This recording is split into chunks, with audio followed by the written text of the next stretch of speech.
एक और बड़ी खबर है जो एनालाइज करना बहुत जरूरी है। हमारे साथ फिरोज अजीज, डेप्यूटी सीईओ आनंद राठी वेल्थ के जुड़ रहे हैं, और वो है रेगुलेटरी बदलाव, चेंजेस आ रहे हैं टैक्सेशन को लेके डेट म्यूचुअल फंड में, गोल्ड फंड्स में, कुछ इंटरनेशनल फंड्स को भी असर होता हुआ नजर आ रहा है। इसका मतलब क्या है इन्वेस्टर के लिए, एएमसी के लिए?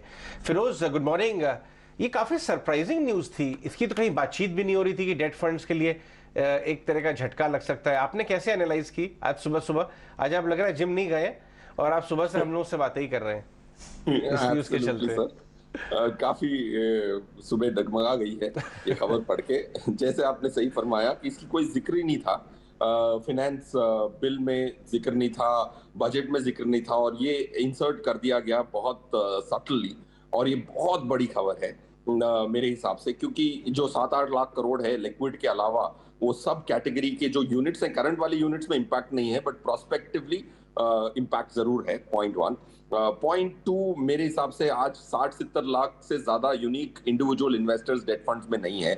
इंडिया की आबादी देख के, एफडीओ का चाह देख के, आई थिंक डेट की जो पॉपुलैरिटी है, डेट फंड्स की पॉपुलैरिटी में और पुश मिलना चाहिए, but I think this is a few steps backward.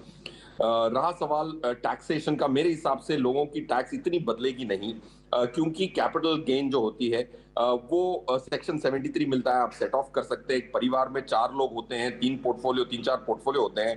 अगर आप नॉन अर्निंग मेंबर के फाइल में अगर डेट खरीदते हैं, तो 15 लाख की भी अगर साल की इनकम आती है तो 10% की ही टैक्स लगती है नई टैक्स रिजीम में। So capital gains can be very easy planned, लोगों की मेहनत ज्यादा लगेगी सीएस के साथ, but I think instrument level पे टैक्सेशन नहीं होती, फाइल लेवल पे होती है। So it doesn't bother me for specially portfolios less than 5-7 crore also. तो प्रस्तावित संशोधन यानी कि प्रपोज चेंजेस इस वक्त जो है कि amendment in finance bill 2023, Sunil Subramaniam साहब भी हमारे साथ। Sunil, good morning. ये जो नए स्कीम पर या नए चेंजेस की खबर आ रही है, डेट स्कीम्स पर एलटीसीजी के साथ साथ इंडेक्सेशन के बेनिफिट्स भी नहीं मिलते दिखेंगे, लेकिन सीधे तौर पर बैंक एफडी और इक्विटी म्यूचुअल फंड्स के लिए तो ये फायदे की बात होगी। डेफिनेटली बैंक एफडी के लिए फायदे की बात होगी, क्योंकि एचएनआई ज्यादातर डेट म्यूचुअल फंड्स का इस्तेमाल कर रहे थे टू सेव टैक्सेस, और वो विंडो अभी खत्म हो गई है क्योंकि मार्जिनल रेट पर टैक्स लगेगा। तो नेचुरली वो ज्यादातर मैं समझता हूँ बैंक डिपॉजिट में डालेंगे, या फिर एआईएफ ऑल्टरनेटिव इन्वेस्टमेंट फंड्स जो कि म्यूचुअल फंड और अदर प्लेयर्स ऑफर करते हैं क्रेडिट साइड में, जहाँ पे रिटर्न बेहतर मिलती है, इसलिए बैंक डिपॉजिट वहां पे थोड़ी क्लोज जाती हुई देख रहे हैं। डेट और इक्विटी में शिफ्ट मैं ज्यादा नहीं देख रहा हूँ, क्योंकि जो डेट इन्वेस्टर है वो उसके एसेट्स गोल्स के हिसाब से और रिस्क प्रोफाइल के हिसाब से डेट में निवेश करता है, तो वापस वो दूसरे डेट इंस्ट्रूमेंट्स को चुनेगा। तो इक्विटी टू डेट और डेट टू इक्विटी वाला एलोकेशन में उतना बदलाव नहीं देख रहा हूँ, मगर इक्विटी के अंदर एक कैटेगरी है जिसका नाम है इक्विटी सेविंग फंड, जहाँ पे खाली 35% डेट में रखते हैं और बाकी आर्बिट्राज और इक्विटी में लगाते हैं। वहां पे मैं अभी दिलचस्पी देखूंगा, क्योंकि आपको डेट लाइक रिटर्न्स मिलेंगे बट विद इक्विटी टैक्सेशन। सो कुछ significant number of flows equity savings categories में शिफ्ट होते हुए देख रहा हूँ इस चीज के अंदर। पर डेफिनेटली ज्यादातर पैसा मैं समझता हूँ कि एक बैंक डिपॉजिट, क्योंकि उधर सेफ्टी भी गारंटीड है, पब्लिक सेक्टर बैंक में गवर्नमेंट का गारंटी भी है, तो उस हिसाब से डेफिनेटली थोड़ी बहुत एचएनआई की फ्लोस में बैंक डिपॉजिट की ओर शिफ्ट होते हुए देख रहा हूँ अप्रैल 1 से।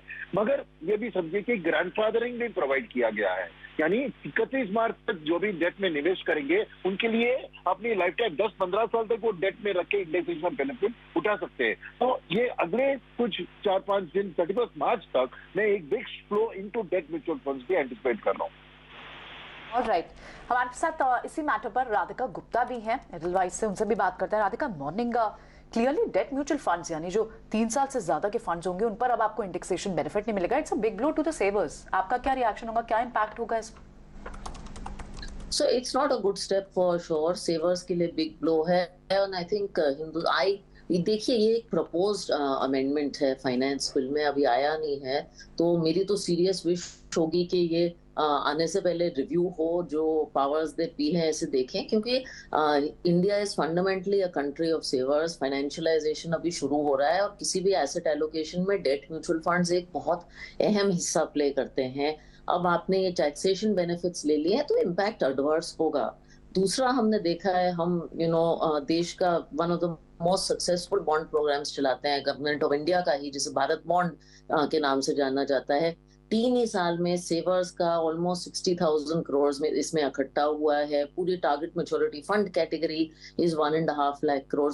तो डेट म्यूचुअल फंड्स का जो मूवमेंट है ना, वो अभी टेक ऑफ ही हुआ है जब ये स्टेप आ गया है। And I think this will cut that opportunity in the middle. We are just beginning to see कि डेट म्यूचुअल फंड्स का क्या पोटेंशियल है सेवर्स के लिए, कंज्यूमर्स ने कैसे इस एसेट क्लास को अपनाया है। तो ये बहुत जरूरी है। इनफैक्ट दूसरी ये बात है कि डेट म्यूचुअल फंड्स के जरिए बड़े लंबे समय का निवेशकों का पैसा आ रहा है। हमारे पास we have 30,000 crore of 10 year plus money in debt instruments. And I think इसके सेकेंडरी इम्प्लीकेशंस भी हैं इंडिया के बॉन्ड मार्केट के लिए, जिसकी हम बात कर सकते हैं। अच्छा, ये बताइए कि इसका इम्पैक्ट इक्विटी मार्केट्स के लिए क्या हो सकता है फिरोज? आप तो वो वाला साइड भी देखते हैं। एक एफडी जैसा ये सुनील बता रहे थे, उनकी अपील थोड़ी उम्र इंप्रूव हो जाती है, बट क्या कुछ फंड्स इक्विटी की तरफ भी मूव कर सकते हैं या ये सोचना सही नहीं होगा इस डायरेक्शन में? देखिए, आई थिंक एक मूव से ऐसी फ्लाइट ऑफ कैपिटल नहीं होती। ये क्लियरली आ रहा है कि डेट में आपको टैक्स एडवांटेज नहीं मिलना चाहिए। लोग इंडिया में काफी मोटिवेट किए गए हैं डेट के इन्वेस्टमेंट्स करने के लिए। जैसे ग्लोबली अगर हम कोई भी और इकोनॉमी की बात करें, ब्याज दर 0.5%, 1% था साल 2 साल पहले तक। तो लोगों को इक्विटी की तरफ पुश करने के लिए सिर्फ टैक्सेशन एक टूल नहीं हो सकता, लोअर इंटरेस्ट रेट से एक टूल होता है, then that's when flight of capital. तो इसमें मटीरियली चेंज नहीं होगा, बट आई थिंक पूरी इंडस्ट्री की फैब्रिक अगर ये लागू हो जाता है, जैसे राधिका मैडम ने भी कहा कि अभी अमेंडमेंट प्रपोज्ड है, अगर ये हो जाता है तो काफी इंडस्ट्री में भी प्रोडक्ट की डिजाइन में काफी फर्क पड़ेगा। कोई भी निवेशक के एटलीस्ट 1/3 हिस्सा इक्विटी में तो होता ही होता है। अब क्या उसको कंबाइन करना उसके लिए मुनासिब है? अब देखिए, अब क्या होता है कि अगर किसी के पास 1 करोड़ की भी डेट फंड है, तो एक परिवार में एक सदस्य होता है जिसमें अगर आप 6 लाख 7 लाख की एक्स्ट्रा इनकम हर साल भी कमाते हैं तो टैक्स ना के बराबर होता है। देखिए, आप अगर 1 अप्रैल को आप एक मेजर चाइल्ड को गिफ्ट करते हैं और 1 करोड़ रुपया उसके नाम पे इन्वेस्ट करते हैं, तो आप में टैक्स का कोई बदलाव नहीं आया, राइट? सैलरी की टैक्स कभी डेलीगेट नहीं हो सकती, इंस्ट्रूमेंट्स की टैक्स डेलीगेट हो सकती है। देखिए, मैं अपनी सैलरी अपने बेटे को नहीं दे सका, तो वो मेजर चाइल्ड है, क्लबिंग प्रोविजन, तो सीए के साथ काम होना है। तो आई डोंट थिंक इससे काफी फ्लाइट ऑफ कैपिटल होगा, प्रोडक्ट डिजाइन में चेंज होगा। सम डेट फंड्स में पार्शियली आर्बिट्राज फंड की एक अनोखी कंपोनेंट आ जाएगी 1/3 की, ताकि वो उसको क्लासिफाई कर सके और 50A सेक्शन से बाहर रह सके। But I don't think a large flight of capital is possible. बिल्कुल। तो चलिए, म्यूचुअल फंड निवेशकों के लिए टैक्स को लेकर कंसर्न्स जरूर इस खबर से जागृत होंगे, लेकिन बैंक एफडी और इक्विटी म्यूचुअल फंड्स के लिए फायदे होते हुए दिखेंगे। राधिका, फिरोज, सुनील, बहुत शुक्रिया आपका इस बड़ी खबर पर, इस डेवलपमेंट पर विस्तार से अपनी राय हमारे साथ पेश करने के लिए। चलिए, कमिंग बैक टू मार्केट्स, एक बार त्रिमूर्ति सेगमेंट में कौन से शेयर्स आज खास हैं, और ध्यान रखिए